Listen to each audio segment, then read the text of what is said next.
එදයි මේක නම් අවුරුදු 50000ක්වත් පරණ ඇති. අපි බලමුකෝ කාල නිර්ණය කරගා. ඔයාලා දන්නවද ඔය එක එක ඇටසැකිලි කැලි එහෙම හොයාගත්තට පස්සේ කියනවා මේක අවුරුදු 5000කට කලින් මැරුණු කෙනෙක්, මේක අවුරුදු 10000කට කලින්, මේක අවුරුදු ලක්ෂයකට කලින් මැරුණු කෙනෙක්. ඔන්න ඒ වගේ කියනවා. කොහොමද එහෙම හරියටම කියන්නේ? ඕක කියන්නේ කාබන් 14 කියන සමස්ථානිකය යොදාගෙන අන්න එකෙන් කාබන් කාල නිර්ණය කියන ක්‍රියාවලිය කරනවා. ඒ මොකක්ද ඒ කතාව? ඒ කියන්නේ දැන් අපි දන්නවා අපේ ජීවී දේහ ගත්තාම ඒවා හැදිලා තියෙන කාබන් වලින් ප්‍රධාන වශයෙන්ම කාබන් ඩඟු වෙනවා. තව දේවල් තියෙනවා. ඉතින් ඔන්න කාබන් 14 ටිකෙන් ටික ෂෙයා වෙනවා අපි මැරුණට පස්සේ.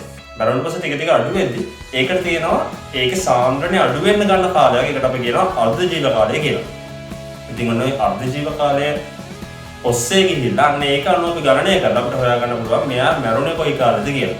ඉතින් කාබන් 14 කියලා කියන අනිත් වැදගත්කම තමයි ඒක ඇවිල්ලා කාබන් වල තියෙන සමස්ථානිකය. මොනවද සමස්ථානික කියලා කියන්නේ? සමස්ථානික කියලා කියන්නේ සම ස්ථානික. ඒ කියන්නේ එකම ස්ථානයේ තියෙන්න ඕන. එකම ස්ථානයේ තියෙනවා මොකක් වෙන්න ඕනද? පරමාණු ක්‍රමාංකය එකම වෙන්න ඕන. එහෙනම් පරමාණු ක්‍රමාංකය එකම වෙන ස්කන්ධ ක්‍රමාංකය කිනකට වෙනස් වෙන. ඒ කියන්නේ නියුට්‍රෝන ගණය කිනකට වෙනස් වෙන එකම මූලද්‍රව්‍ය පරමාණු වලට අපි කියනවා මොනවා කියලාද? සමස්ථානික කියලා. ඉතින් මේ වගේ තවත් රස කතා වගේම මේ ගැන වැඩිදුර විස්තර දැනගන්න එන්න කෙම්බි චන්ද YouTube channel එකට subscribe කරන්න. ඉතින් හම්බෙමු හෙටත් මේ වගේ ලස්සන වීඩියෝ එකකින්.